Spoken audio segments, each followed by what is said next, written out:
I'm dying. It's a fact. There's no need for a doctor to tell me. That farewell performance was something I insisted on doing. The loudest man in metal chose to leave the world in silence. For decades, Ozzy Osbourne commanded stages with earth-shaking roars, bit the heads off bats, and lived every moment. This disease crushed me. During the 3 months after the surgery, I was almost a useless person. But when the Prince of Darkness took his final bow, there were no screaming crowd, just the gentle rustling of leaves at his beloved countryside estate, where family gathered to say goodbye to the man behind the madness. You might wonder why someone who built an empire on spectacle would choose such a quiet farewell. The answer reveals something profound about who Ozzy truly was. Having that surgery, but no one told me at the time that keeping it as it is might be better. It's not those doctors who keep me alive. Instead, it was the homecoming of a husband, father, and grandfather who had found peace in the rolling hills far from the industry that made him famous. Picture this, a small gathering under ancient oak trees where Sharon held his hand one last time, where Jack and Kelly shared stories that had nothing to do with platinum albums or sold-out arenas. This was Ozzy the man, not the myth. The ceremony reflected his journey from Birmingham's working-class streets to global stardom. To keep me alive. But Sharon, that woman who supported my messy life, she knew how terrible I was when I was young. She should have dumped me countless times. Script microphones now rested peacefully, surrounded by the garden he'd tended, the home where he'd found sobriety, the family that anchored him through every storm. While millions expected a rock and roll funeral befitting his legendary status, Ozzy's final chapter whispered rather than screamed. His countryside estate became more than a burial ground. It transformed into a symbol of redemption. Here was a man who battled addiction, survived countless controversies, and defied every prediction about his mortality. Good morning. Is that me? Good morning. That's Dad. Dada. Dad. Say good morning. Good morning. Choosing dignity over drama when it mattered most. The private ceremony wasn't hiding from his legacy. It was honoring the complete story of who John Michael Osbourne had become. As you process this news, consider sharing your favorite Ozzy memory in the comments below. Whether it was a song that changed your life, a concert that moved you, or simply the way his authenticity inspired your own journey, your stories keep his spirit alive.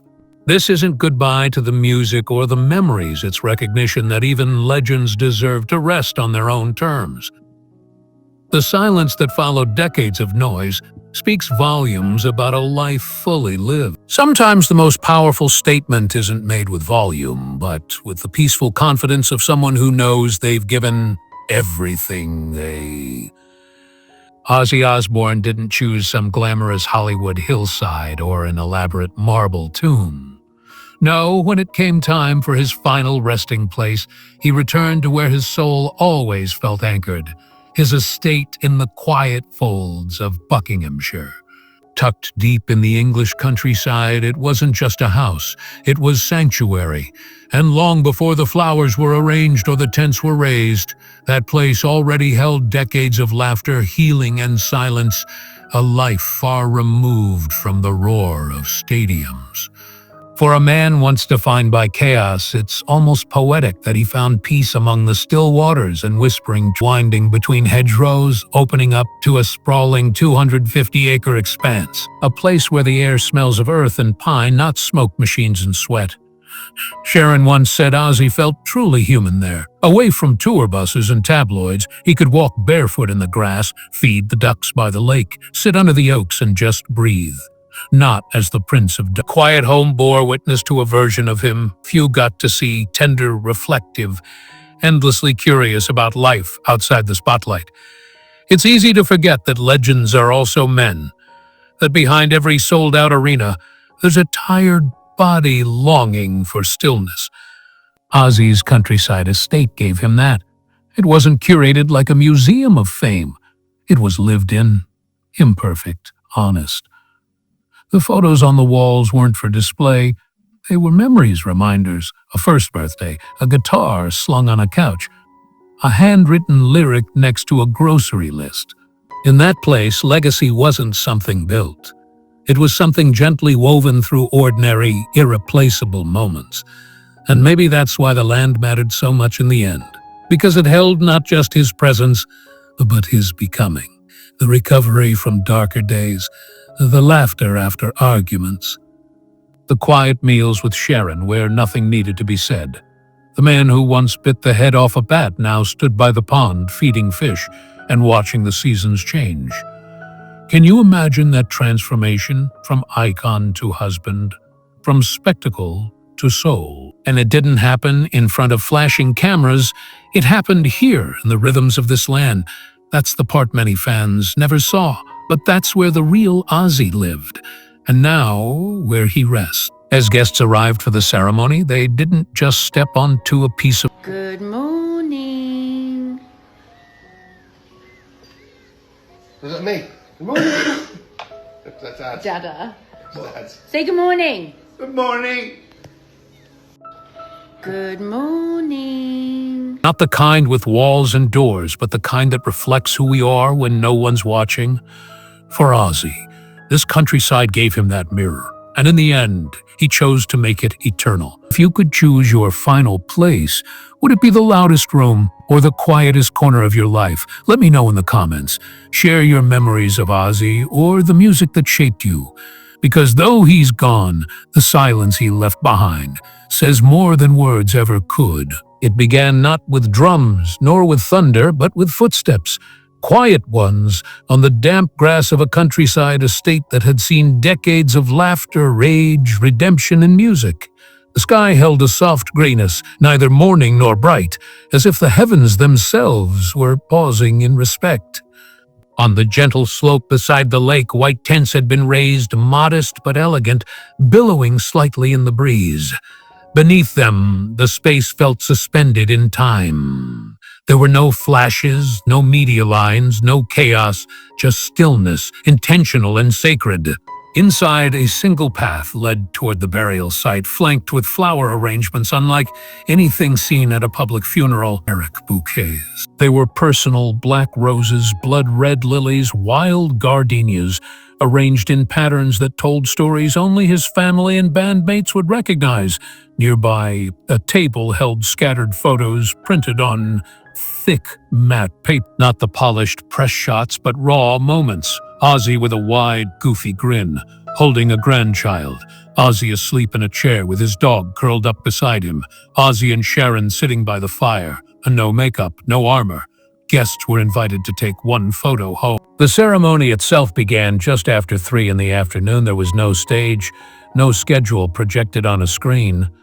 Just a hand-raised signal. The first voice to speak wasn't that of a celebrity or spiritual leader, but a longtime member of his road crew, a man who'd been with Ozzy since the 80s.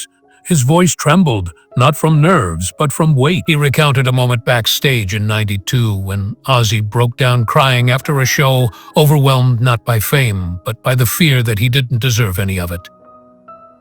That was the man they were burying. Not a caricature, but someone deeply human. A fellow musician who'd once recorded a lost track with Ozzy in a smoky basement. Just the ache of someone who had lost her compass, quietly trying to steady the room. Then came the music. Not a concert, no lights, just sound.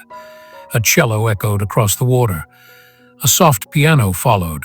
At one point, an old live recording of Ozzy's voice was played, not singing but speaking to the crowd, thanking them, telling them he loved them. It wasn't planned. Someone had slipped it into the playlist, and when it came on, a few heads bowed, a few eyes closed. That voice, raspy, weathered, and mistakably Ozzy, cut through everything. There were tears, but not the loud, sobbing kind. More like quiet streams held behind sunglasses, the kind you don't wipe away because doing so would break the moment. When the final prayer was offered, non-denominational, more poetry than religion, the air felt fuller. He wasn't just gone. He was everywhere. In the lake, in the wind, in the eyes of everyone who stood there, remembering what it meant to share space with someone who lived so loud, and yet left so gently. And still, no one had mentioned who was there. Not yet, because in that moment, it didn't matter who was famous. It mattered who was grieving. It wasn't until the ceremony ended, when the cello faded and the last tribute settled into silence, that the full weight of the guest list quietly came into view. They hadn't arrived with grand entrances, no tinted limos, no entourages. Just figures emerging from the shadows of the estate, shoulders hunched not from cold, but from something heavier. Grief doesn't respect status, and on that day fame folded into the background. Elton John stood near the lake, his hands clasped tightly, eyes hidden behind oversized sunglasses. He didn't speak. He didn't need to. He and Ozzy had known each other for decades, fellow survivors of an era that nearly devoured them both. Not far behind him was James Hetfield of Metallica, quieter than usual, locked in a long embrace with Geezer Butler. No words passed between them, only the nod of men who had built something louder than life and now shared the echo of someone who had helped shape it. From the States, Corey Taylor had flown in. So had Marilyn Manson, dressed in understated black, a figure that once stirred controversy, now humbled among peers. Close by stood Zakk Wylde, Ozzy's longtime guitarist and near-son figure. His eyes stayed fixed on the casket, lips moving slightly in prayer or maybe lyrics. For those who watched the band evolve through eras, seeing Zakk there felt like watching time bow its head. Some faces were unexpected. Youngblood, the British rocker who Ozzy had taken under his wing in recent years, stood to the side, clutching a photograph and fighting back tears. And though not every name could be confirmed, whispers spread of a few more legends scattered among the trees. They're not for the press, but for the person, a fellow artist. These were old friends, lost brothers, reluctant torchbearers who'd outlived yet another of their own. Some reunited for the first time in years, some hadn't spoken since the 90s, and yet here they were, bound not by genre. There's something about shared silence that speaks louder than applause. Those who once screamed together into microphones that day demanded only a whisper.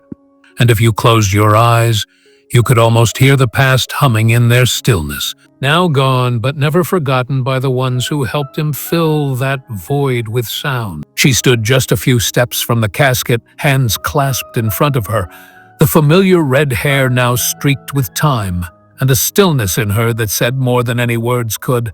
Sharon Osbourne had always been seen as the fierce woman who managed the madness that was Ozzy's life and career with razor-sharp focus and unflinching resolve. But on that day, in that moment, all the armor was gone. What remained was a woman saying goodbye to the man she had loved in ways most people never understood. For decades, their marriage was the subject of tabloid headlines and reality TV. There were scandals, fallouts, public heartbreak. But behind the noise, there was also something solid, something few couples in the public eye managed to preserve, a bond shaped by survival. Ozzy once said that Sharon had saved his life more than once. She didn't just support his recovery, she fought for it. She stood between him and self-destruction, between the world and the fragile soul that few ever saw behind the eyeliner and chaos. In return, he gave her a kind of raw, undiluted love, flawed, unfiltered, but never fake. The way he always forgot where he left his reading glasses, the weird sandwiches he made late at night, the way he would sing the same 4 bars over and over again, trying to find the perfect line, even when no album was being made. Just the intimate fragments of a shared life, quiet proof that love isn't made in stadiums, but in kitchens, in hospital rooms, in the silence between two people who keep choosing each other even when it's hard. Probably making jokes about how emotional I'm getting. She didn't cry then, not visibly, but the silence that followed held more emotion than any weeping ever could. Because it wasn't just a farewell, it was a passing of something. A legacy, perhaps, a memory, a love that had stretched across lifetimes, mistakes, and miracles. In that instant, Sharon wasn't the manager or the TV personality. As the afternoon wore on and the words gave way to silence, it was music that rose to fill the air. Not loud, not electrifying, not the kind of sound Ozzy once wielded like a weapon, something that floated rather than surged. The first notes came from a single acoustic guitar, its melody trembling in the wind like a secret being told. No stage, no amplifiers, just strings and breath and space. And yet somehow it felt like Ozzy was still present, grinning from the other side, nodding along. It wasn't his greatest hits that played that day. There was no thunderous rendition of A Crazy Train, no scream of a bark at the moon. The selections were quiet, even fragile, chosen not for fame, but for meaning. One song was a stripped-down version of A Dreamer, sung by a young family friend with a voice full of ache. Another, an instrumental tribute, wove themes from Ozzy's early Black Sabbath days into something. Each note was intentional, each silence between them sacred. They weren't trying to resurrect him. They were releasing him gently, respectfully into the memory of sound. And then came the moment no one expected. A speaker hidden behind the tent crackled to life. A recording, grainy, imperfect, of Ozzy himself, speaking between songs at a long-ago concert. "I don't know how I got here," his voice said, raw and weary. "But I know one thing: I love you all. And I never took it for granted. Not for a second." The crowd at the ceremony didn't cheer. They didn't clap. They just stood there, eyes glistening, shoulders leaning slightly into one another, as if anchoring each other against the weight of that voice echoing from the past. Later, as the private ceremony gave way to the larger world beyond the gates, a very different tribute unfolded in London. Outside Buckingham Palace, the Coldstream Guards, a symbol of British tradition and restraint, did something that turned heads and stirred hearts. They played a paranoid, not as a novelty, but as a mark of honor. The rigid brass instruments usually reserved for royal anthems carried the unmistakable melody through the streets, and somehow it worked. The juxtaposition was jarring and beautiful. The punk in the palace, the rebel honored by the crown. It was a moment so surreal, it made passers-by stop, film, cry. A nation mourning not just a musician, but a cultural force. Back in Buckinghamshire, as the last notes faded and guests began to depart, there was no formal cue, no final word. You. Just the wind moving through the trees, carrying with it the music that had shaped generations. For a man who once made the world tremble with his sound, it was fitting that in the end it was music that did the talking. No lyrics could capture the whole of his life.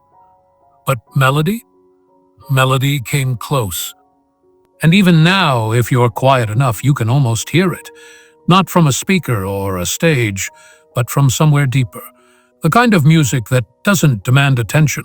It's simply, while the private ceremony unfolded behind hedges and gates, something very different was happening miles away in the heart of Birmingham. The city that gave birth to Black Sabbath, and in many ways to Ozzy himself, had become a living memorial. Streets that once echoed with factory whistles now held something softer. The hum of quiet tribute, the murmur of fans who had gathered not because they were invited, but because they belonged. At the Black Sabbath bench, tucked just beside the canal, someone had laid down a leather jacket and scrawled across it in white marker. Some were scrawled on notebook paper, others scribbled on napkins, each one a personal eulogy. Nearby, a young man played "Mama, I'm Coming Home" on a worn-out speaker, the sound slightly distorted. Strangers gathered around him, some singing along, some crying, all connected. At the Black Sabbath bridge, more flowers had been tied to the rails. A few fans had spray-painted lyrics beneath the arches, verses that had once blasted from boom boxes and now whispered under the weight of grief. One woman, maybe in her 60s, stood silently with a photo of a teenage Ozzy in her hand. She didn't speak. She didn't need to. The tears in her eyes, the way she clutched that photograph, it told a story shared by thousands.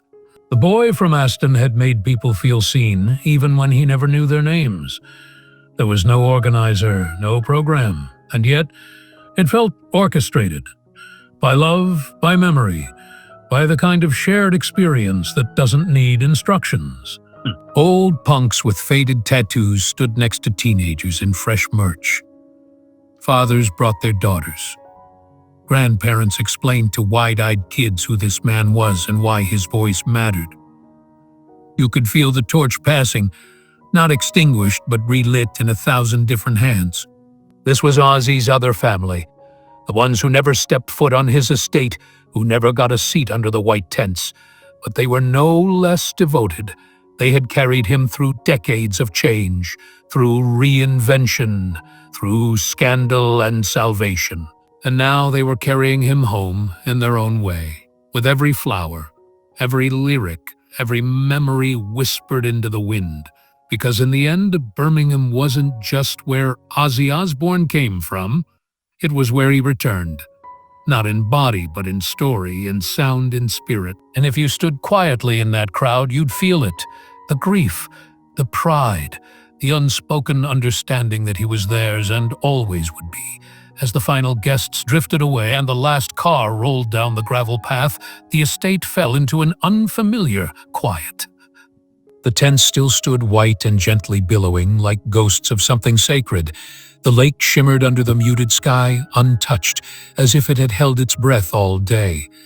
There were no speeches now. No string, just the low rustle of wind through the tall grass and the occasional creak of a tree bowing to time. Not in the ground alone, but in everything around it. The branches he once walked under, the stones along the shore where he used to sit, the porch where he'd light a cigarette and say something half wild, half profound. He had always been the storm, the whirlwind that blew through decades of music, mayhem, and transformation. And yet, in the end, he chose this, stillness. No final blaze, no deafening send-off, just the land, the wind, and the people who knew how to listen for what wasn't said. He screamed to wake the world and left without a sound. But that doesn't mean he's gone. Because legacy doesn't live in headlines or platinum records. It lives in memory, in melody, in the way people carry your name when you're no longer here to say it yourself. It lives in the teenager discovering a war piece for the first time. In the father who cranks up a crazy train on the school run. In the concert goer who holds up a lighter, not for a show but for a farewell. Ozzy's rebellion wasn't just against authority or genre. It was against disappearance, and he won. Because the storm may have passed, but that the thunder still echoes. Softly now, more like a heartbeat than a battle cry. But it's there. Always will be. And maybe, just maybe that's how it should end. For the final chord, but with the space between the notes. A silence that's not absence, but continuation. A breath. And a promise that the voice that once shook the world will never truly fade.